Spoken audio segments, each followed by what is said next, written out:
kembali lagi bersama saya Bima di Curhat Barbar. Curhatnya orang-orang barbar, di mana Soekarno pernah bilang jas merah jangan sekali-sekali merupakan sejarah.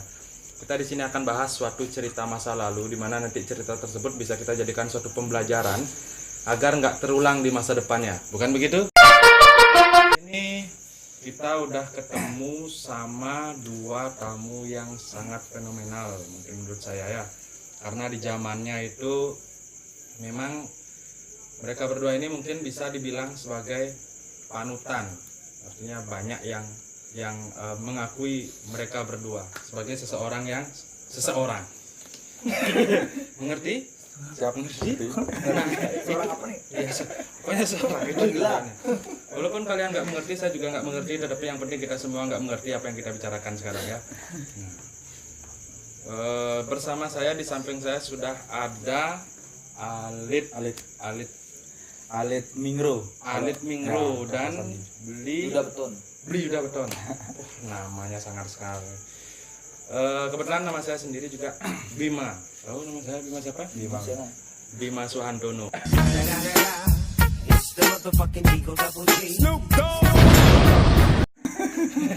Yang temennya Ajis Gagap. Nah, itu angkatan tahun 60. Saya kan angkatan tahun 40 dulu pas zaman sekolah itu pun sepeda gayung belum ada, masih sepeda putar.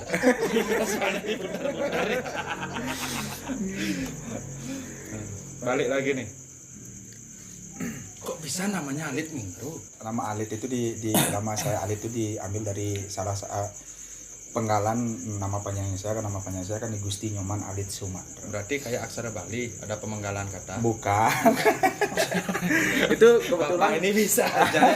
Ya bisa, saya enggak bisa. Nah, Iya. kebetulan Mingro itu kan Iya, itu betul, Pak. sandi saya di desa saya. Artinya orang Mingro itu terkenal hanya di desa saya di sini. Cuman di luar saya terkenalnya namanya Alit itu. Terkenalnya saya di desa itu namanya Gusmang Mingro. Kalau dibilang Alit di sini desa saya enggak ada yang tahu namanya saya Alit. Kalau terkenal tuh di luar kan biasa. Kita dulu tuh Susah di dalam, suka di luar. Iya. Bukan berarti nggak suka keluar di dalam. Maksudnya gimana, Bapak? Nah, kita apa namanya? X-nya X. karena kita dulu senang bergaul di dunia malam. Jadi kita tuh banyak mempunyai nama gitu, untuk mungkin kita menyembunyikan identitas aslinya kita kan gitu. Maka dari itu kita di sini dikenal dengan nama Gusmang. Gusmang itu diambil dari kata saya kan anak ketiga, menyoman gitu istilah Balinya. Terus mangnya? Mang itulah komang. Oh, nah, Mang bukan Mingro. nyoman komang. Ya sama itu. Nah terus Mingro itu diambil dari kata koming mata seru gitu. Mingro kan koming mata seru, makanya Gusmang Mingro. Kalau Alit itu memang saya dari zaman SD saya dipanggil Alit sampai mungkin saya keluar waktu dulu sempat merantau gila di luar. Nah, namanya juga yang terkenal Alit. Ada sejarah masa kecilnya berarti dalam nama itu ya? Ya cukup lah buat saya tahu bagaimana ya kehidupan yang mungkin susah senang. Kebanyakan sih susahnya Pak. Ya. Kelihatan kan dari wajah saya Ya, susahnya. memang lebih enak jadi orang susah daripada jadi orang senang. Iya. Kalau senang seperti bapaknya kayak orang gila. Kayak orang kurang waras gitu. Nah, ke next Beli Yuda Beton. Kok bisa beton? Ya beton soalnya dari teman-teman yang ngasih nama kan. Jadi berarti ini teman-teman yang ngasih nama. jadi kita ada masalah dimanapun itu siapapun itu pokoknya berani aja. Jadi main tabrak tembok aja. Artinya iya. jibaku kalau orang dulu mungkin bilang ya. Nggak tahu jibaku Ji apa. si ji ba ku aku berarti si ji aku ba. Ya itulah artinya. Jibaku itu kan jiwa beraniku. Oh gitu. Baru tahu loh, baru tahu. Dari dulu tahun 60-an. Ya, saya kelahiran tahun 72 tapi diakui oleh negara saya kelahiran tahun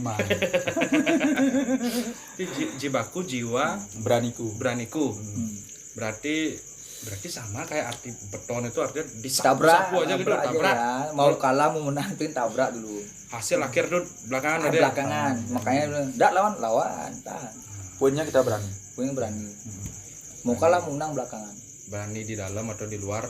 Dimanapun Atur aja siap. gimana ya. Jiwanya berdua ini dulu kita sebenarnya bertiga ini mungkin bisa dibilang zamannya agak-agak ngena dikit. Jadi masih dibilang bahwa kita tuh berada di zaman Bali yang memang lagi serawan-rawannya kalau zaman dulu bilang ya. Beda sama sekarang. Zaman sekarang tuh ndak ada lagi pemandangan orang minum di jalan, ndak ada lagi pemandangan posko berkeliaran. Dulu kalau orang-orang di rumah nih tahu nih, mungkin cuman kita yang ngelihat dulu ya, lampu merah itu bisa 100 ada baliho di sana. Selamat mengucapkan Galungan, sampingnya selamat mengucapkan Galungan. Yang kedua, yang di samping ngomong Galungan, selamat mengucapkan Kuningan gitu. Terus nempel sampai di Tekomar, sampai di baliho semuanya di jalan itu. Gitu Bali zaman dulu. Jam 10 malam orang keluar udah enggak berani dulu. Jarang Jam 10 malam orang keluar, orang tuh datang di jalan tuh gerombolan bawa pentungan semua, bawa gini. Tuh kontas sekali juga itu ya. Ya Terus, memang kalau ngomongin tentang Bali itu adalah pulau yang luas kan itu. Banyak ada suatu hal di dalamnya. Banyak orang dari luar negara tuh datang ke Bali untuk berlibur. Terus pengalaman Bapak yang niup pantat ayam itu gimana? enggak, itu Buka kan sedikit. itu kan gini, wajar lah. Artinya saya kan itu namanya kenakalan remaja. Masih saya sekolah dulu. Kan biasa kita minum di desa itu ya, kita yang namanya anak-anak yang baru tahu dunia. Artinya baru tahu dunianya dia itu seperti apa kan, Harus biasa niup pantat ayam. nah itu sih suatu kebetulan aja. Kami kan Berarti itu betul. Nah, betul kejadiannya memang benar nyata. Saya suatu ketika waktu itu minum sama teman-teman waktu saya masih suka minum lah istilahnya. Mungkin yang di rumah belum tahu nih.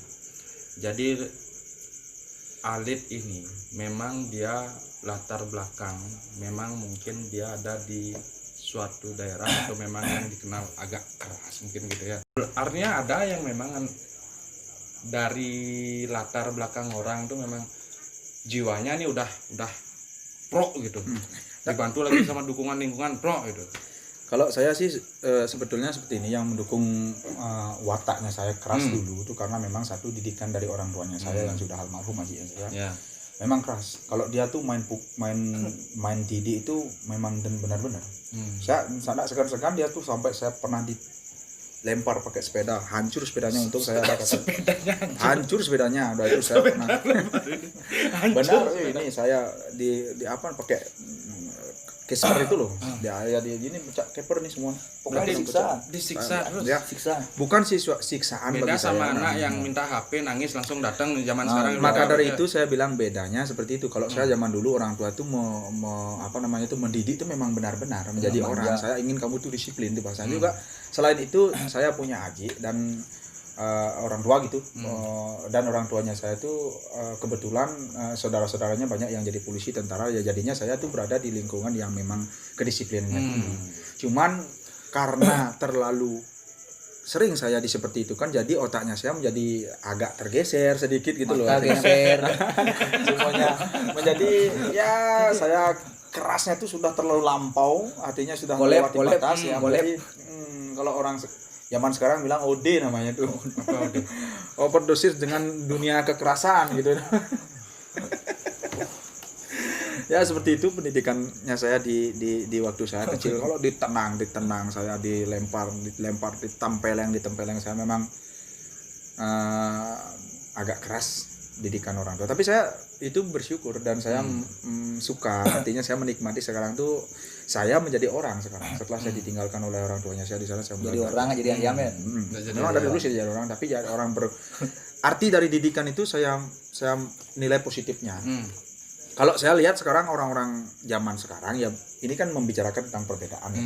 Zaman dulu ya seperti itu, kita ada guru nyewer kuping anak muridnya, anak didiknya, enggak ada orang tua yang komplain. Karena dia setelah dia menyerahkan ke sekolah, artinya anaknya dia itu diserahkan ke sekolah untuk dididik oleh guru. Itu adalah guru pengajian kalau bagi kita di Bali kan gitu ya. Kalau sudah di rumah ya kita sebagai orang tua yang mengurus kan itu. Tapi zaman sekarang ya sedikit ada didikan yang kurang keras mungkin di sekolah atau di mana itu mungkin sudah jalurnya ke hukum gitu, karena mungkin kekerasan gitu jadinya. Itu yang perbedaannya yang saya lihat. sekarang dari segi pendidikan. menurut Lid, sekarang menurut Alit, apakah itu suatu hal yang lebih bagus? Karena hukum kan sekarang tegak, tapi artinya memang strict gitu. Guru mukul kena, guru gini kan itu yang kita baca di media kan, seperti itu yang kita lihat di media. Menurut Lid, lebih mana bagusan sistem pembelajaran orang tua yang zaman dulu atau yang zaman sekarang? Jadi seperti ini yang saya simak. Di sini kita tidak bisa membenarkan atau mensalahkan salah satu, artinya cara didiknya zaman dulu dan sekarang. Karena ini ada sama-sama poin plusnya, minusnya pun juga ada. Kalau kita balik bilang, artinya ada baiknya ada buruknya juga, pasti sudah menjadi satu teman. Nah, kalau poin plusnya yang kita ambil dari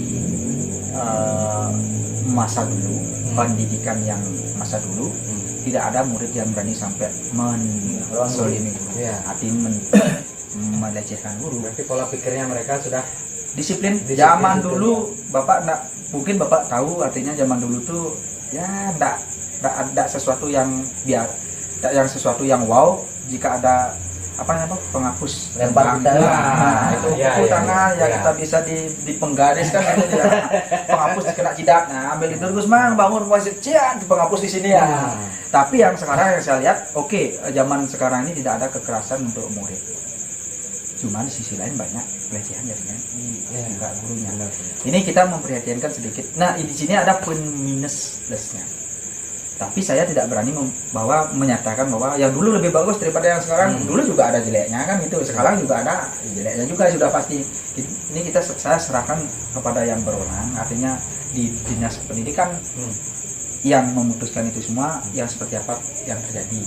Untuk berarti artinya itu lingkungan sekolah tetap yang paling berpengaruh adalah lingkungan di rumah kan gitu. Bagaimana cara orang tua mendidik sehingga anak itu kan bisa buat pola pikirnya tuh dia jadi kayak gimana gitu. Sekarang kalau misalnya kita tanya nih, dulu di tahun 2000-an ya, kita umur 16 tahunan itu ya, 2007-an mulai yang namanya kita merealisasikan bagaimana lingkungan kita di rumah, kita realisasikan, kita mengenal yang namanya sekolah gitu. Sekarang mungkin punya pengalaman nggak melihat beberapa siswa itu kan berarti berbeda pasti pola pikirnya tuh beda. Mungkin kalau yang dulu belum tahu ya, anak-anak kelahiran 2000-an ke atas mungkin sekarang udah nggak berlaku sistem dia. Dulu saya sendiri pernah juga merasakan bahwa ada yang namanya sistem, kalau di Bali orang bilang penggede atau enggak orang bilang penekak gitulah bilangnya, pentolan mungkin kalau orang luar bilang pentolan. Iya. Dapat soalnya bisian, walaupun nggak satu sekolah dulu sama Alif, dapat bisian bahwa Alif ini dulunya sering jalan ke kelas-kelas nyari orang wanita itu gimana? Nah, jadi itu ya kembali ke pembicaraan awal itu kan namanya kenakalan remaja gitu. Artinya saya memang karena kenakalan remaja yang sekarang tuh mesum di warnet. Itu kan kenakalan bodoh namanya itu, bukan kenakalan yang positif namanya itu. Yang namanya nakal sih nggak semua yang negatif saja kan, tidak ada yang positifnya juga. Nah, di sisi lain waktu itu pengalaman saya waktu SMA. Kalau dari SD sih sampai SMP memang saya terkenal jelek ya, nakal, jelek. Memang jahil saya SD itu sampai SMP. Saya maunya pindah ke sekolah yang disiplin. Saya kira saya akan menjadi disiplin, ya ternyata lebih parah lagi gitu loh. Ceritanya itu saya masuk di salah satu sekolah yang ada di Kuta Utara. Mungkin yang angkatannya saya nanti yang nonton ini pasti tahu saya tuh Alit. Nah, sekolahnya di mana? Alit mungkin saya enggak mau Alit Mahmud. Di SMA juga saya, di SMP juga saya terkenal dengan namanya Alit Sedeng. Karena memang otaknya saya sedeng. Nah, di SMA lagi lain namanya, saya lagi Alit biasa aja gitu. biasa. Alit B berarti dipanggil gitu. Alit B, Alit biasa. Yang lanjut artinya ke topik yang tadi itu, memang saya waktu pertama kali masuk MOS, memang saya sudah menguasai artinya zamannya dulu kan Bapak mungkin tahu yang namanya ingin kerajaan Bapak. Artinya zaman waktu itu sistematiknya gini, kayak penguasa-penguasa kita menghayal ke zaman-zaman yang dahulu gitu. Kayak film Cross Zero. Ya, sudah. Saya ambil kebetulan waktu itu saya ambil dari film Grosero yang Geji. Ada hubungannya sama Mingro dah? Ya, Cross Zero. kebetulan saja ya, kalau mau cari hubungan itu nggak ada gitu, cuman kebetulan saya film Grosero dengan Mingro ya. Di situ saya baru masuk mosnya sudah menguasai saya 3 kelas. Waktu mos memang menguasai 3 kelas, terutama saya punya di sana kebetulan di angkatannya saya itu kelasnya saya itu kelas 10-6. Di sana saya buat namanya senapan. Kebetulan kelas 10-6 itu Maksudnya senapan itu jadi senapan karet gitu. namanya itu ya namanya itu senapan. 10-6 terdepan. Oh, itu nama grup. Nah, nama grup. Itu nama grup senapan apa 10 6 terdepan. di belakang siapa? Yang di belakang mungkin anak buah saya. Saya sudah dipandang sama teman-temannya saya bahwa oke lah saya yang punya power. Ya. Pada itu kelasnya saya itu semua kelas atlet dari judo, karate dan lain sebagainya itu semua ada di sana. Oke, tenang. Atlet tenang ada juga. Semua atlet karena memang kelas atlet itu sana. Atlet balet. Kebetulan kemarin itu tidak ada ekstra baletnya di sana. Atlet tenang itu memang ada atlet judo, tenis meja. Maling nggak ada Ya. Di sana saya pada pertengahan semester saya nonton film Grosero. Di sana saya punya inisiatif untuk menguasai, artinya medan yang ada Menunjukkan power lah. menunjukkan power lah. Anak-anak muda kan sering dulu ya menunjukkan power tuh. Gimana gitu. Menunjukkan Oke, power. jadi cewek. Oh enggak dulu. Saya nggak berpikir waktu SMA itu nggak pikir nyari cewek. Tapi banyak teman-temannya saya yang dapat cewek karena saya. Mungkin belum tahu ya. Alit ini teman dekat saya dulu nih, memang orangnya bisa dibilang jarang pacaran, tapi sekali pacaran serius. Mungkin karena terlalu fokus menunjukkan power mungkin dulu ya. Ya dulu kan kita berpikirnya kita tunjukkan dulu siapa kita Ya. sebagai seorang lelaki. Nanti masalah itu kan masa depan itu. Depan nanti pikirkan gitu loh pada intinya.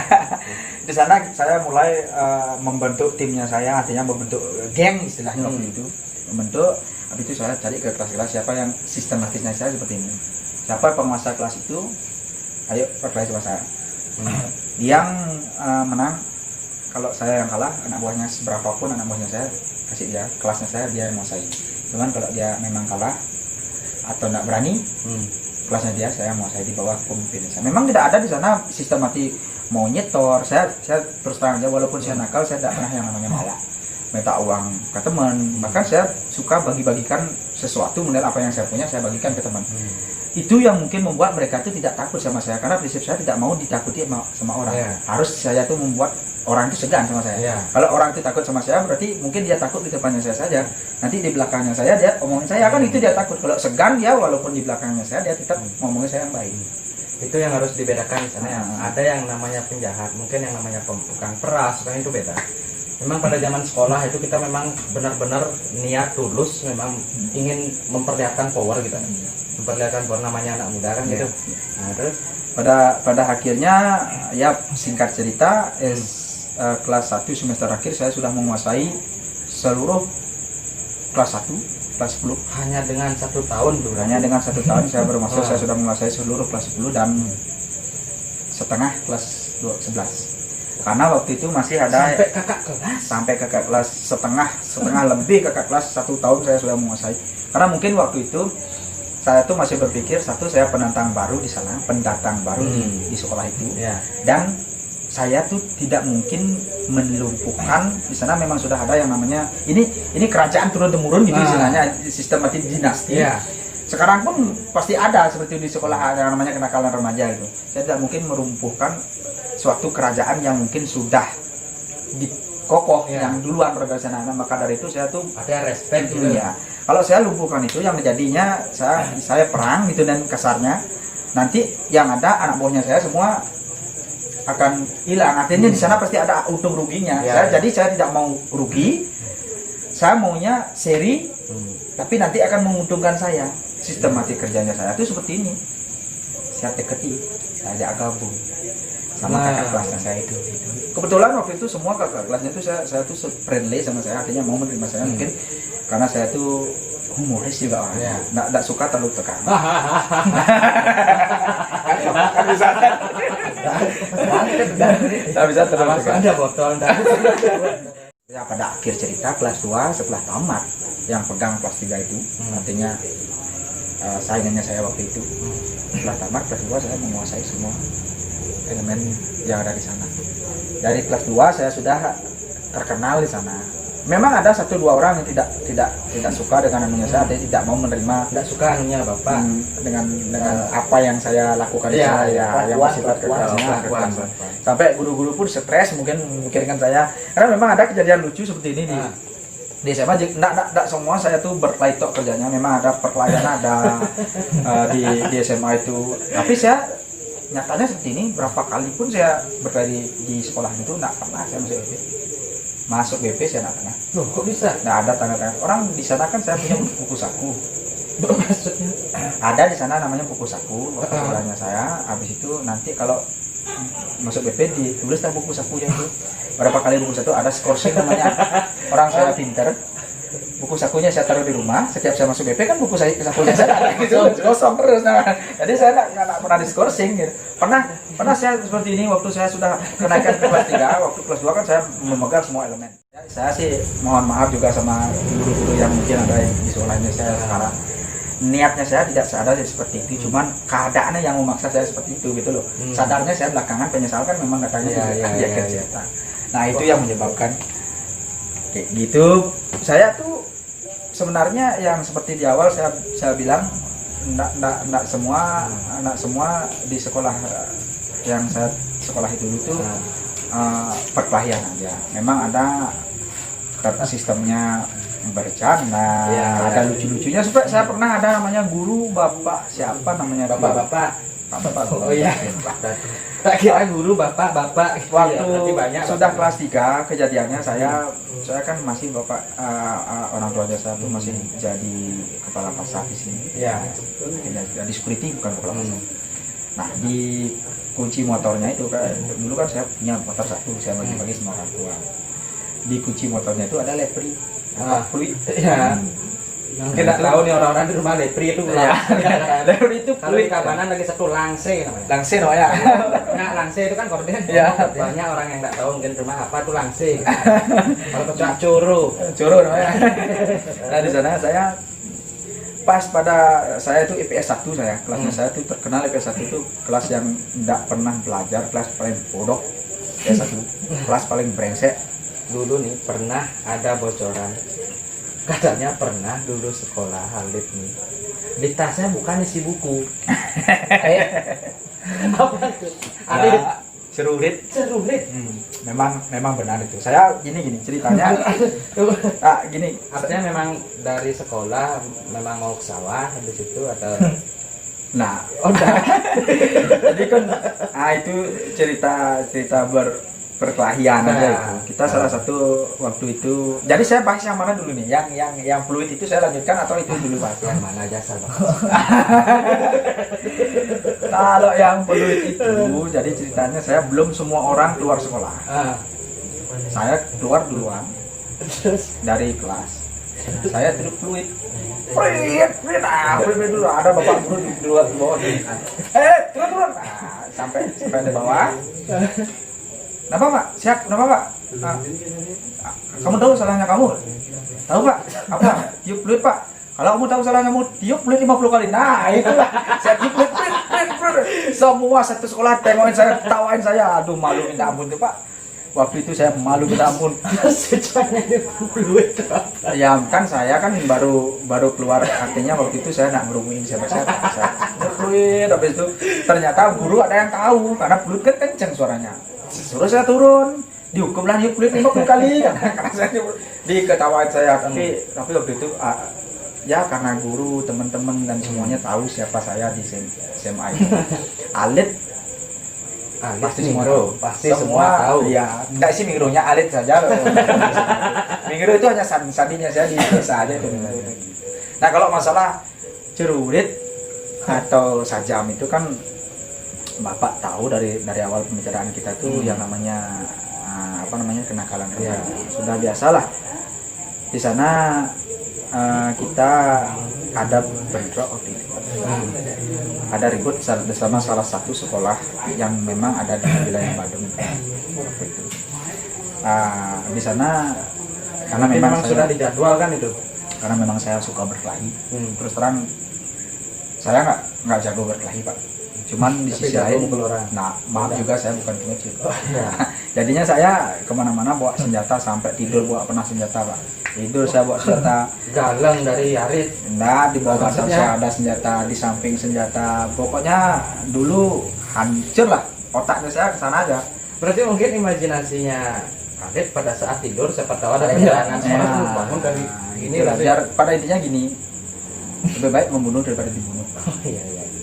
Pertama kita nyerang sebelum kita diserang. Pada intinya otaknya saya itu aja dulu. Maka dari itu bukunya saya tuh dari A sampai Z, pelajarannya agama dan lain sebagainya itu saya taruh di kolong meja. Nah terus tasnya saya ini celurit isinya gitu. Waktu itu kebetulan ada sidak dadaan yang mungkin saya tuh karena ditauin semua sama OSIS, saya koordinasi sama OSIS.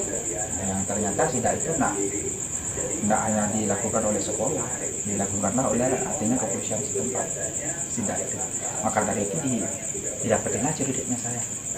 Oh, itu ceritanya waktu itu. Nah, jadinya saya ketangkep, artinya penjelasannya karena mungkin saya waktu itu kan ada zamannya kenakalan remaja, dan kalau kita masih sekolah mungkin hukumnya nggak seberapa kan waktu itu.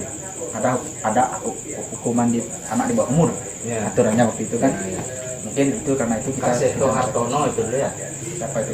Saya juga nggak tahu.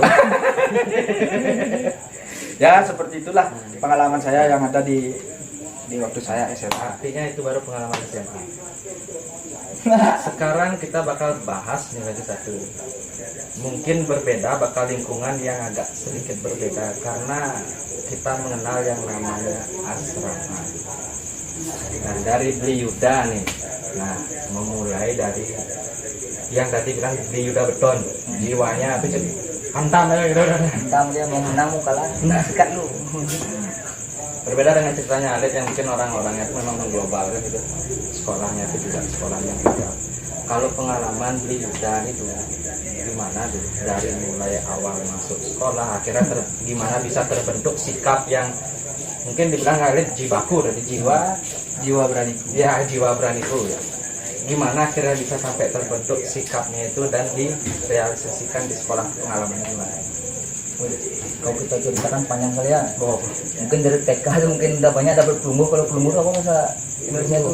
Apa pelumbuh? Kalau kita habis pukul orang, lempar kepala batu apa segala macam, kalau anaknya berdarah, orang tuanya ke rumah itu loh. Dari TK sudah nggak tahu mungkin di dekat asrama atau di mana ya, yang namanya kolong. Nah, hidupnya agak ya biasalah. Artinya dulu memang mungkin sampai sekarang ada, dulu memang dikenal ada yang namanya mungkin kolong gitu.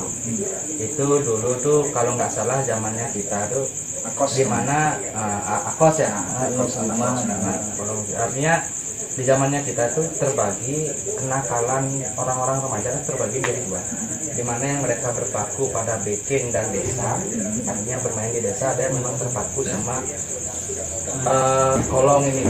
Jadi memang agak kontras sebenarnya. Tapi sebenarnya sama-sama suatu organisasi, tapi memang agak kontras. Sekarang nih berbeda yang tadi kan mungkin dari Alitnya bilang itu bahwa dia itu masuk dari yang memang lingkungan dari desa pengglobal. Sekarang kalau dari dari TK memang di asrama berarti. Dari TK di asrama. Dari kecil memang dari baru lahir. Karena kebetulan bapaknya kan di asrama juga. Kebetulan bapak di asrama juga. Terus apa yang buat punya suatu pola pikir tersendiri itu, apa yang membuat? Jadi kalau di asrama itu ya di sana tuh ada senior juga. Oh, sistem senior Ya, junior. biar kita tuh juniornya besar badannya, tapi kalau seniornya bilang kamu belikan ini, tetap kita nurut. Jadi udah terlatih disiplin kita tuh, kita menghargai senior. Ya, terus punya pengalaman nggak di senior junior itu yang unik yang masih mungkin diingat sampai sekarang gitu? Sebenarnya dia sama. punya sih. Jadi ada nih, kita setiap malam minggu tuh kan wajib kita tuh, misalnya sekarang giliran saya, besok Usman. Jadi malam minggunya kamu sekarang punya giliran nggak? Kita bakar apa nih? Artinya buat acara. Buat gitu. acara kita, buat acara. Pernah ketika tuh kita tuh yang nggak ada di sana senior kita sekarang, yang nggak ada ikut kumpul di sana. Nah kita curilah ikannya dia di kolam itu. Jadi kolam di samping asrama, karena dia nggak ada kan. Wih, nih Bang Komang nggak ada nih, kita ke kolam media aja. Nah, karena dia nggak ada, makanya kita curikannya. Pada saat kita curikannya aman. Nah habis itu pada saat kita bakar, orangnya datang, dah, wih bakar. Ya bang, bakar. Oh mau, wih mau, aku ambil nasi lu, ya ambil nasi. Setelah bakar buat aman, dia makan, wih mantap nih, besok kita buat acara. Gampang kan, tenang. Aku udah ikan belum nak? Ya kak, tenang ya kak, besok kita cari. Padahal dia nggak tahu kalau ikannya sudah kita basmi dulu. Jadi kita udah panggil ikannya, dia baru, kemarin ada ikan besar kenapa hilang? Nah pada saat besoknya baru dia sadar, dah cari ikan. Saya udah takut juga kan. Ya sampai terus ikannya tuh hanya 6-5 biji aja tuh, karena sudah kita ambil banyak tuh loh. Gampang sekali gitu. Gampang ya, jadi udah habis lah ikan tuh udah dipanen sama orang tuanya. Sisa-sisanya tuh kita udah habisin dulu. Tapi belum sampai sekarang detik ini, ya mungkin Bang Kumang nonton nanti baru tahu ya.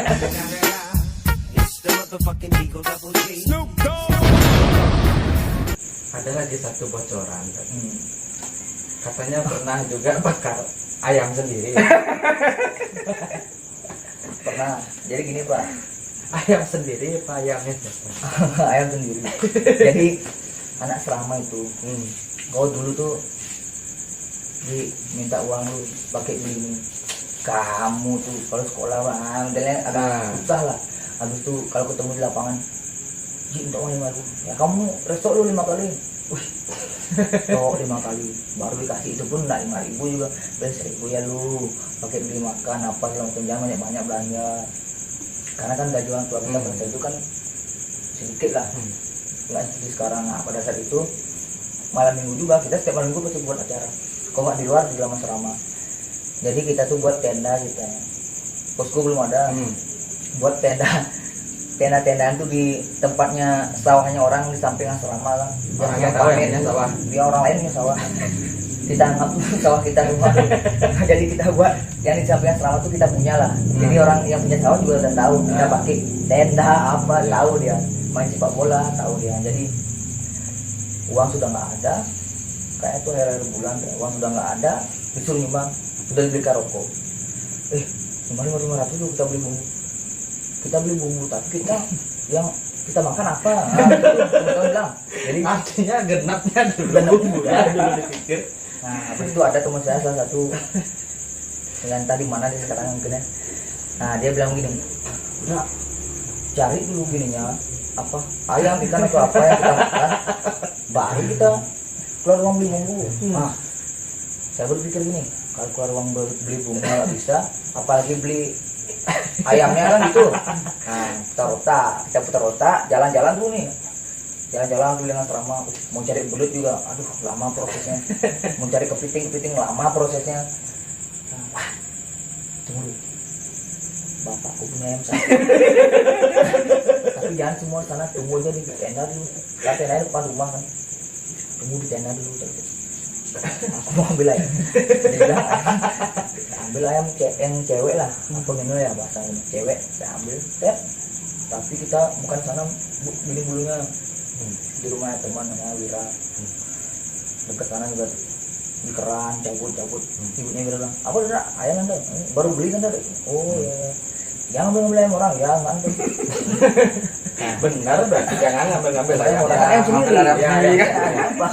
Makanya kan ayam sendiri. Nah, habis itu potong selesai buat bumbu, kita bakar di depan rumahku, kan tenanya di depan rumahku kan bakar. Nah bapak keluar, wih bakar apa tuh? Ayam pak, nama udah matang belum? Nah, belum matang nggak tahu ya? Ya bakar kan, mati kan. Bakar ayam tuh sambil berpikir besok apa bilangin. Nah, habis itu kita teman-teman udah kita ini bunga, rasa kamu gibung, rasa gibung nimbang nasi, nimbang air apa, jadi nggak keluar uang kan, karena uang kita iuran yang 500 itu udah beli rokok, biasa anak sama sembunyi ngerokoknya. Nah habis itu makan orang, enak nih, siapa yang buat bumbunya? Ini Wira, wah Wira pinter buat bumbu, padahal dia bukan nyuri di kulkas ibunya dulu. Semua kan jadi kita bukan nyuri, nggak punya sendiri lah, tapi nggak bilang-bilang. Iya. Nah habis itu besoknya pada saat ngasih makan, loh ayam di kandangnya sakit tuh mana bos? Oh itu ayam sakit. Ayam sakit udah mati aja tuh. Wah masa mati bisa keluar sendiri? Makanya dia bilang, wadah dia curiga nih, jangan sakit loh bakar ayamnya sakit. Oh nada mati-matian saya bilang nggak. Tapi mungkin orang tua tahu kan, kita anak-anak udah anaknya yang makan, mungkin dia berpikir ya udah napa lah orang tua yang sakit ya. Tapi kok gimana aku ngambil perasaan bapak saya tuh nongkrong di kanan terus malam nongkrong ya, pada saat dia masuk ke dalam mandi saya ambil ayamnya, udah mandi deh ambil ayamnya, baru banyak teman. Nah itu cerita pendeknya. Tapi berarti yang bisa kita ambil dari cerita ini, tidak boleh nyuri, jangan nyuri.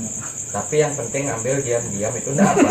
Yang penting jangan nyuri. Ambil kan dia punya Ya, sendiri. ambil dia punya sendiri lah. Yang penting jangan nyuri itu aja intinya. Ya. Terus yang masih buat penasaran tuh dengan sistem asrama ya. Kan dulu di tempatnya Arit ada yang namanya itu dah pentolan gitu. Kalau di asrama gitu enggak juga ke kelas-kelas habis nonton film Pro Zero dibagi kelas-kelas bongkar kelas. Gitu enggak juga apa beda sistemnya di sana. Kalau dia asrama tuh anak-anak asramanya tuh kumerimba ya. Jadi dia asramanya dia nakal. Kalau di luar tuh dia sama sistemnya nguasain juga. Jadi di sini berkelahi, di sana berkelahi. Dia tuh berkelahi di sana tuh bukan untuk cari uang juga bukan. Jadi dia berkelahi di sana cari nama aja. Show up the power gitu kan. Power ya. Jadi dia tuh kuasai daerah ini, daerah ini, daerah ini. Sebenarnya kan menguasai juga. Siapa pentolan kita mana? Oh ini namanya. Kita deketin dia. Pentolannya kita deketin. Kalau dia nak mendeketin kita pasti berkelahi karena kita kan SKSD dulu. Sampai bilang gini, oh ya, besok aku sana main. Kalau dia nggak terima kan tuh, nah pasti dia ngerimik lah, ngomel ya. Kalau dia nerima kita bagus, oke gabung sama kita. Tapi kalau dia nggak nerima kita kan pasti banyak nggak nerima. Ngapain asrama itu? Nah, jadi kita mesti berkelahi. Bentrok setelah bentrok ada yang damaikan. Senior, nggak usah berkelahi, teman-teman semua temenan kita di sini. Jadi besok kita buat masalah sana lagi. Temenan sana. Kayak pendapat Sasuke, Naruto dan Sasuke berselisih, tapi hanya paham lewat pukulan. Benar itu. Ya, bukan membuat suatu pertengkaran, tapi nanti bakal jadi suatu hubungan yang baik kan gitu. Ya. Tapi memang yang satu hal yang buat kagum juga anak-anak kolong itu bersatunya luar biasa kalau udah di luar. Contohnya di Parade Gogoh gitu. Parade Gogoh setiap Banjar sama Banjar sebelah walaupun satu desa Banjar sama Banjar bisa saling adu tuh. Tapi pernah satu ketika dulu pada saat ada yang namanya Puputan di Denpasar tuh, di Puputan. Di situ tuh memang kerap terjadi konflik di sana. Karena memang di situ tempat berkumpulnya orang-orang ya yang musuh bisa ketemu di sana, artinya yang bersengketa bisa ketemu di sana. Yang buat saya kagum tuh satu, anak kolom tuh dari A sampai Z tuh mereka pakai baju sama loh ya. Baju merah kalau nggak pada saat itu ya. Itu persatuannya luar biasa loh, walaupun memang ujung-ujungnya nanti ada para kuat gelas aja. Oh kok yang penting mau gimana dari gini gak jadi gini. Yang penting lempar kuat gelas aja dulu. Intinya teriak-teriak aja dia, seneng teriak-teriak. Nah, itu kan mungkin bentuk dari paradenya. Ada cara mengkreasikannya saja berbeda gitu. Tapi di situ yang seru ya. Ya, seru lempar botol gitu. Sekarang balik lagi ke hal yang lebih meluas untuk berdua nih kan dulu zaman kita, kalau banyak yang belum tahu di rumah, bahwa dulu zaman tahun 2000-an ke bawah atau ke atas itu banyak anak-anak muda yang memanfaatkan, kalau misalnya percaya tidak percaya itu manfaatkan, kalau orang Bali bilang sabuk gitu mungkin tuh ya. Banyak orang yang pakai barang-barang yang mungkin dari kalau mungkin orang Indonesia bilangnya dukun, atau kalau di Bali-Balian pakai biar kebal, ada yang ada cewek, ada yang gini, beda mungkin sama zaman sekarang, susah sekali kita nemu yang kayak gitu sekarang. Nah, kalian kan nih pentolan nih. Betul apa? Korek. Korek. Pernah nggak ketemu sama kejadian yang kayak gitu? Misalnya ada musuh tiba-tiba ketemu sama yang kayak gitu, terus bagaimana kalian nyikapinnya? Atau pernah dapat nemu suatu kejadian yang aneh? Karena dulu memang saya pun juga ngalamin sendiri, ada memang beberapa orang yang udah berapa kali dipukul mulia apa, walaupun Banjar, karena masalah pencurian Banjar dipukul bilang enggak apa-apa, muka enggak ada gimana paling minta ampun gitu. Memang gimana nyikapin hal yang seperti pada zaman dulu? Bahasa orang Bali itu sabuk, atau nak kekebalan bahasa umumnya. Ya. Terus terang, saya pelaku di hal yang seperti itu dulu, dan saya juga sering melihat itu. Saya pelaku dan pengguna. Saya pelakunya di sana. Nah, kebetulan juga saya di mana saya punya sudah 2 adel, orang Bali bilang artinya sedikit itu. ajinya saya, artinya bapaknya saya almarhum, kebetulan dia tuh beliau suka yang namanya hal yang bersifat mistis, karena kebetulan beliau juga ngiring istilah Balinya. Artinya memang orang Bali memang kental, memang sana seperti itu. Cuman di sini saya tidak membilang beliau itu tidak mendukung saya ke dunia keras, tapi beliau itu mendukung untuk membangkitkan jati diri yang ada dalam diri saya. Artinya setiap orang itu memiliki harga diri, jadi kita akan bela harga diri itu sampai mati apapun yang terjadi. Pernah dalam suatu cerita seperti ini, ada orang, saya punya teman ya, jangan bilang anak buah itu biar nggak terlalu kesannya, karena saya bukan bos itu. Saya punya teman yang namanya, jangan nyebut nama ya, dari kelihatan. Saya punya teman ya, dari kelihatan kerobokan. Waktu itu dia sempat berkelahi sama orang yang ya dari daerah timur lah. Nah, kebetulan orang yang dari daerah timur itu memakai sabuk juga. Memakai artinya kekebalan. Mungkin kekebalan atau jenis apa saya kurang tahu. Waktu itu saya ditantang. Nah, kebetulan dia temannya saya itu yang ditantang sama dia. Kebetulan saya di waktu itu menerima telepon. Suruh merapat. Nah, saya merapat, dia bilang musuhnya ini, dia bilang duel. Ayo kita duel di salah satu tempat yang Pura Panca, jauh di Bravo. Ayo kita duel di sana. Saya kan berpikir, ada ini tidak mungkin duel. Zamannya sekarang tuh sudah pasti main serbu, apalagi dia orang jauh, kok berani dia bilang duel di kita punya wilayah kan. Nah, dari sana juga saya was-was dengan saya punya anggota istilahnya. Oke, terima tantangannya, merapat ke sana, 5 menit saya ke sana. Karena waktu itu kebetulan juga saya masih berurusan sama pihak yang berwajib. Nah, mungkin karena malam itu 2 kasus saya selesaikan. Yang pertama, Bapak nggak jadi pengacara Pak sebenarnya? Nah, saya kebetulan Pelaku. Bukan pengacara, saya kebetulan pelaku. Itu asisten saya Tono sini dulu Tono. Kasih Bapak 1 rokok Pak Tono. Biar enak ngortenya Tono. Ini asisten.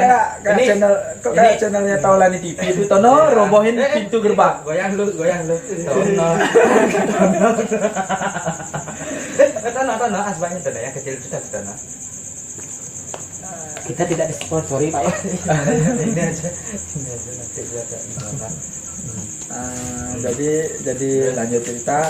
Di sana saya ketemu, pada akhirnya sampai saya sana, ternyata dia anggotanya saya sudah di bawah posisinya, sudah direbut. Ya berarti agak datang memang lambat. Ternyata memang feeling, bukan terlambat, ternyata memang feelnya saya itu pas. Nah, barengan. Dia hanya duluan lagi beberapa meter. Saya beli Yuda ada di sana. Kebetulan juga ini kakaknya saya baru pulang dari penugasan. Artinya dia mau, memang saya keluar barengan gitu loh. Mau melihat bagaimana pulang dari kerja. Nah, dari kerja, baru pulang dari kerja.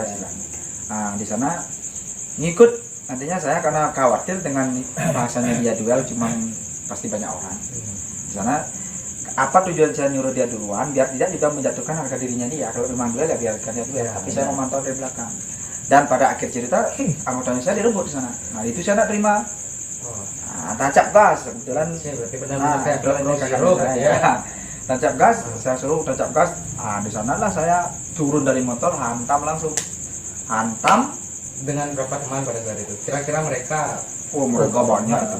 Banyak saya tidak sampai itu 20 lebih. Banyak 20 motor, lebih. banyak motor. Banyak terlebih 20. Waktu itu saya, anggotanya saya sama ada beberapa anak-anak sekitar 7 orang. Sekitar 7 orang ya? 7 orang gitu ya? Enggak, Nggak sampai sana? enggak Cuma 5 lima orang. Saya tapi kamu perbandingan, kalau perbandingan bilang 1 orang rubuhin 4 orang, kalau bisa Nah, iya. mereka 20 kan gitu. Waktu dulu itu saya memang waktu masih di artinya mengenal dunia persilatan tuh memang refleksnya saya tuh bagus. Nggak, bukan seperti apa. Artinya memang dari gini, disitulah gunanya belajar bela diri kan gitu. Iya. Bela diri bukan berarti untuk mencari kesenangan sendiri, bukan. Artinya membela apa yang memang benar. Kalau Iya. memang temannya itu memang dia sudah nggak fair permainannya, Iya. disitulah berfungsi. Iya. Oh, gitu. Nah di sana saya hantam Hmm. karena anak buahnya saya sudah posisinya di bawah, Hmm. direbutin. Saya hantam satu yang ngerebutin yang memang musuhnya dia. Iya. Saya klik sama orang itu tapi saya nggak tahu itu musuhnya dia. Saya Wah. klik, saya tanah orang itu, tapi saya nggak tahu memang dia itu musuhnya. Turun langsung hantam, bang, balik kanan, bos. Nah, Bos saya. hantam, balik kanan, seret musuhnya tuh balik kanan, nyerang ini pas dia tuh sempoyongan, dia mau lari, saya tarik bawa belakangnya dia. Nah, bisa awalnya saya nggak tahu dia tuh pakai sabuk awalnya. Ataupun kekebalan dan lain sebagainya. Kalau memang saya juga berlaku, tapi saya lebih percaya namanya dengan Tuhan, gitu. Karena barang itu tidak akan ada artinya tanpa restu dari Tuhan, itu pada intinya. Waktu dulu ini Pak. Nah di sana lepas saya merasakan barang ada sesuatu yang lepas, cuman saya tidak fokus dengan itu. Yang saya fokuskan itu orangnya. Saya kejar orangnya, kejar dia pakai FU. Kalau tidak salah itu memang apesnya dia tuh akan kena waktu itu. Tidak mungkin kan FU sama Vario menang Vario. jauh Itu ceritanya. Saya kejar pakai FU pakai yang Vario. you pasti love you. Kan itu. Pas di pinggir antara parit dan sawah, jadi bisa tenang motornya sampai terpleset jatuh. Jadi saya hantam, saya hajar habis itu kabur dia, bisa melarikan diri karena memang kita waktu itu juga dia berbanyak ditinggalin, itu bodohnya dia ditinggalin temannya dia. Padahal saya berlima habis sebenarnya. Habis itu di sana dia kabur, kejar. Tapi sudah banyak nih temennya dia yang naik motor langsung monceng kabur kejar karena kita lengah waktu itu ya. Di sana kejar tuh sampai membangunkan orang-orang sekitar, gitu, membangun orang-orang sekitar kan. Nggak mau tahu dia dengan urusan dia, pada intinya dia ingin mererai apa permasalahannya dari kita. Terus di sana pas sistem pengejaran itu kita balik lagi. Siapa tahu dia lagi balik ke sana karena memang di sana ada senal, Ya. topi, helm, sama barangnya itu banyak ke sana ya. Ditinggal sama orang. Tapi memang kasusnya ini sudah damai. Nah, Waktu 3 hari setelah kejadian itu kasusnya sudah damai. Nah di sanalah saya, kok ada sandal? Udah ambil aja sandal slop. Ambil, kita bukan perampas ya, bukan Mengamankan, perampas. Kita mengamankan biarlah orang lain yang dapat. kita merampas beda dengan mengamankan. Ambil Fungsinya nanti sendiri. Ya, kan. kita jabarkan. Nah itu ke udara lagi kita jalan. Kok ada topi? Nah ambil, tapi ya secara tidak sengaja kita belanja tanpa bayar. Kok enak nih? Sebentar ada helm. Nah terakhir ini tak kira ular awalnya. Wah ini dekat juga, ternyata ya kayak abu. Nah ternyata temennya si Arif ini juga bonyok juga. Dia cerita, weh bang, nggak bisa saya banting. Musuhnya tuh waktu itu ya lebih kecil daripada Arif. Arif ini petinju. Saya hantam kayak batu bang. Tapi saya waktu itu merasakan saya hantam biasa sampai dia sempoyongan. Buktinya kan berarti itu hanya imajinasi saja. Artinya karena kita dari awal berpikir dia nyabuk dia gini. Jadi ketakutan kita itu yang membuat diri kita lemah sebenarnya. Poinnya jangan takut seperti yang dibilang Bang Yuda, hantam terus karena kayak namanya urusan kalah menang itu belakangan. Dari itu waktu itu saya hantam, artinya nggak terasa ya seperti berkelahi pada wajarnya gitu, pada umumnya. Maka dari itu saya ambil, oh ini barang. Nah di situ saya percaya bahwa ada seberapa masih orang yang memang memakai barang-barang seperti itu. Cuman saya kembalikan lagi, pentingnya itu kita mengosongkan diri. Pada intinya sekarang prinsipnya saya seperti ini, kosongkanlah diri, dekatkan diri pada Tuhan dengan cara kosong, supaya Tuhan yang mengisi. Kalau sekarang kita sudah diisi dengan sabuk dan lain sebagainya, bagaimana Tuhan akan mengisi diri kita? Kekuatan utama itu adalah Tuhan. Bimalit teguh. Nah itulah, kalau dari saya seperti itu Pengalaman sendiri dan kalau dari beliau udah Apa yang saya ceritakan dari A sampai Z soalnya yang paling mungkin masih mengingat sampai sekarang sampai sekarang. ini Kak Andi. Oh. Jadi Pengalaman gini ya. Jadi sebenarnya banyak sekali ya, tapi kita ceritakan yang satu yang benar-benar fatal. Nah, pada saat saya ikut tes ada tes kerjaan lah. ya Saya sudah lulus dan pada saat itu pengumuman besok pagi kumpul di suatu tempat. Jadi yang sudah lulus ini seleksi dari awal A sampai Z itu sudah lulus, dikumpulkan di suatu tempat.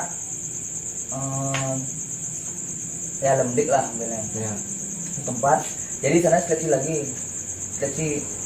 dalam grup kecil. Jadi kalau dari situ baru kita bisa pendidikan. Jadi malam sebelum saya kumpul di sana, saya pernah ya anggaplah karena kita sama anak serama kan. ya Jadi cerita awalnya itu pada saat sore, anggaplah dia rekan-rekan saya dia serama, 2 orang jalan-jalan ke Panda. Panda Tabanan. Panda Bandung. oh Bandung Pada Bandung nih. Tabanan Tabanan ya, gitu ya. Nah, jalan-jalannya juga ke tempat perumahan TNI juga. Jadi sana juga anak seramanya banyak itu loh, tapi ada anak luar juga. Nah, dia pada saat itu ceritanya mau ya anggaplah lihat pacarnya lah kan. Cerita-cerita ABG dulu kan, lihat pacarnya. Kebetulan pacar ini ada juga yang nyari itu loh, anak sana juga. Jadi dia tuh nggak terima, ini main pacarnya dari mana, dari Tabanan nih, dari mana, Rindang. Oh anak polong nih, aku nggak takut sama anak polong. Itulah dia bilang Wirani, karena dia kan berdua, jadi dia tuh banyak orang, jadi dia berpikir, wih kenapa kau stop aku, kan dijegat ya, kenapa kau stop aku, gue pacarnya ini ya, kayak gitu. Nah dia bilang nih, kasih tahu aku nggak takut sama anak polong. Karena dia bilang nggak takut sama anak polong. Sebenarnya permasalahan cewek itu, kita kalau anak selama itu nggak pernah kita usus permasalahan cewek tuh. Paling nanti kita kalau ada masalah cewek udah kamu selesaikan sendiri, itu masalah cewek. Tapi kalau anak polong kan itu artinya sudah membuat masalah baru. iya, masalah baru. Sama Jadi instansi ya. berani pergilah, balik kanan. Saya pada saat itu ada di lapangan lagi kumpulin anak-anak, cerita. Datang gawat, yang terpisah, apa? Wih, Leng, aku ditantang sama siapa? Ada anak Panda nih, beneran nih. Dia bilang apa?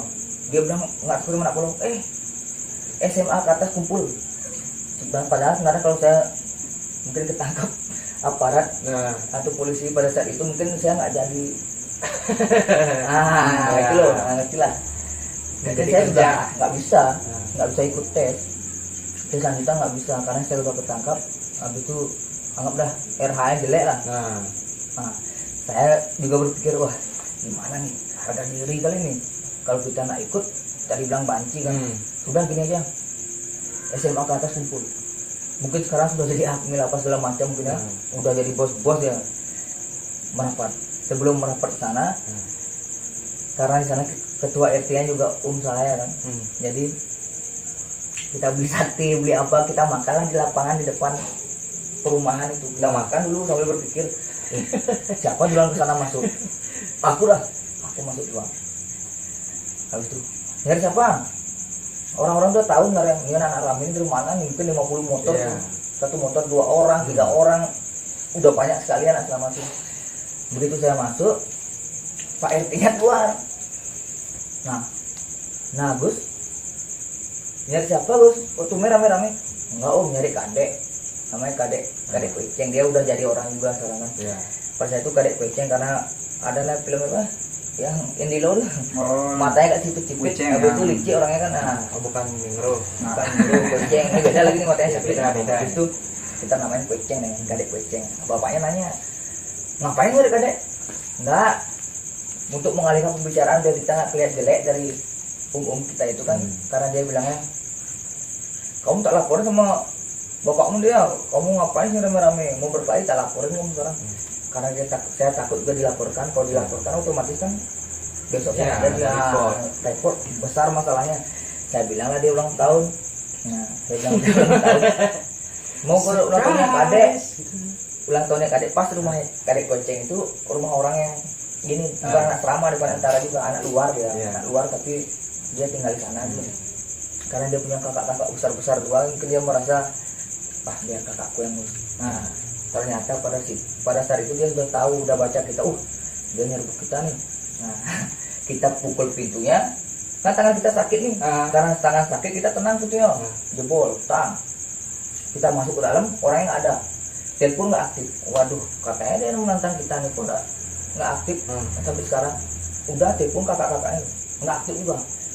Nah, habis itu untuk pengalihan gini karena aparat kayak jaga puskamling kan ada biasanya aparat patroli itu yang di BTN.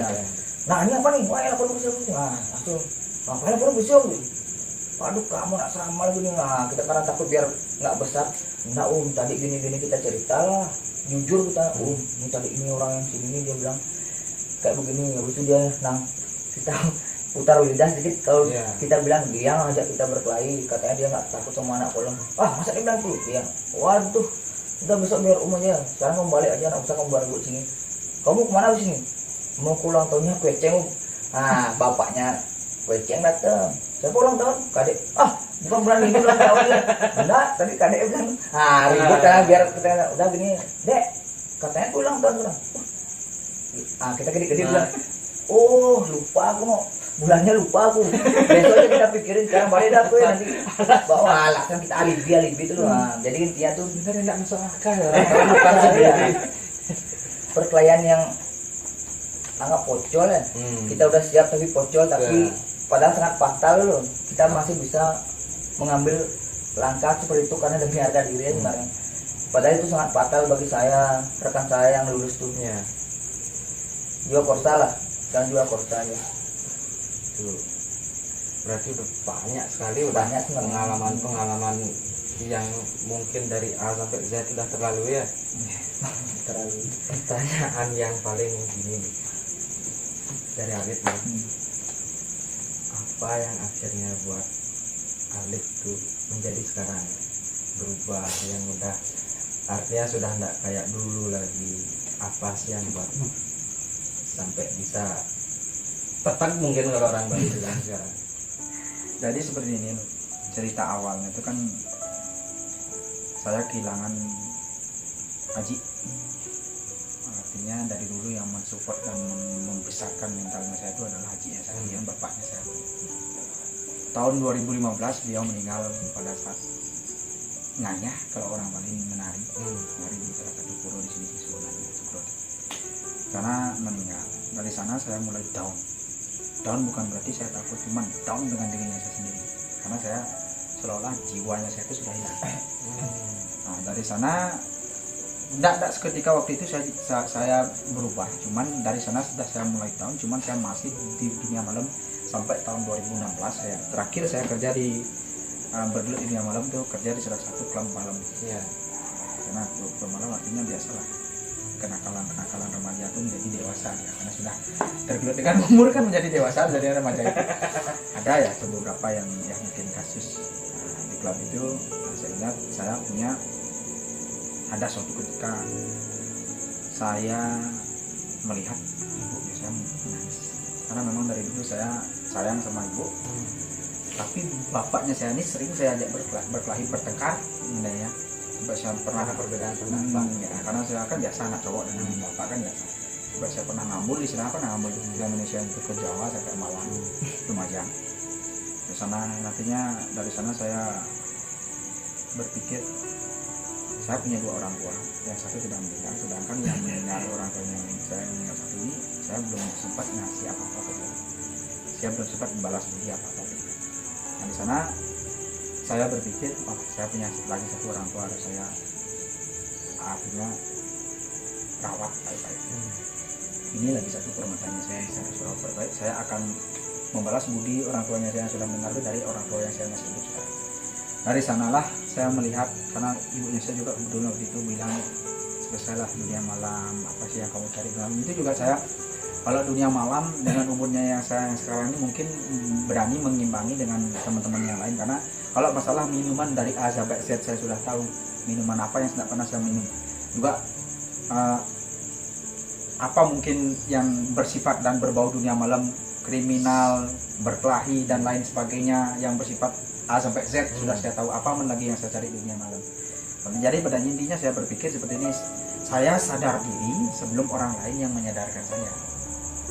Kebetulan juga yang sudah lewat saya belum pernah yang namanya berkelahi, tidak berani atau mundur. Saya terus ajar. Nanti biar nak namanya saya down karena saya ada beton. Nah, kalau lain.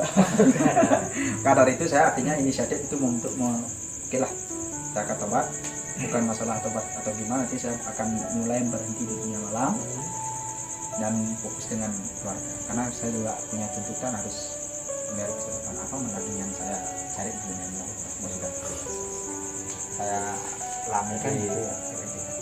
Benar-benar sudah mentok sudah nggak ada lagi bosan apa sih artinya berkelahi ya kan, itu aja kan, itu cuma mendatangkan musuh kan itu ya. Terus kalau misalnya dari Beli Yuda mungkin berbeda, mungkin kalau misalnya dari Beli Yuda apa sih yang buat akhirnya Beli Yuda itu lebih sifatnya lebih patriot sekarang? Setelah menikah ya, setelah menikah mungkin baru agak sadar sedikit, karena ada yang biasa karena istri punya anak kan, keluarga dari orang tua juga, jadi kita tuh ya anggaplah belajar hidup dewasa lah. Jadi pemikiran saya nggak saya menikah buat apa kita cari buat apa, jadi kita cari teman dari mana-mana aja itu kita rangkul aja.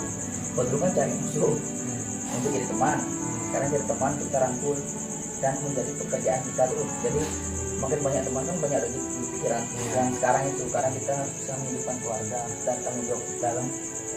Jadi kita utamakan keluarga.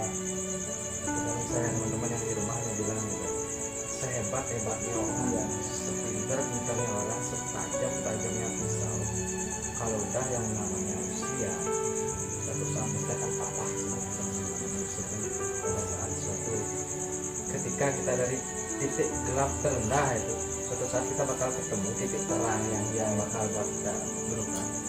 Jadi mungkin kalau misalnya buat teman-teman yang di rumah nih, buat mungkin yang kalau bisa tak pisahin tahun 2000-an ke atas itu, 2001, 2002 kelahiran dan 2000-an ke atas itu bercermin dari masa lalu agar nggak sampai kejadian terulang seperti itu lagi. Dulu Bali itu memang benar-benar rawan, memang nggak bohong seperti yang diceritakan, memang seperti itu. Memang Bali itu rawan luar biasa dulu. Satu lagi nih pertanyaan terakhir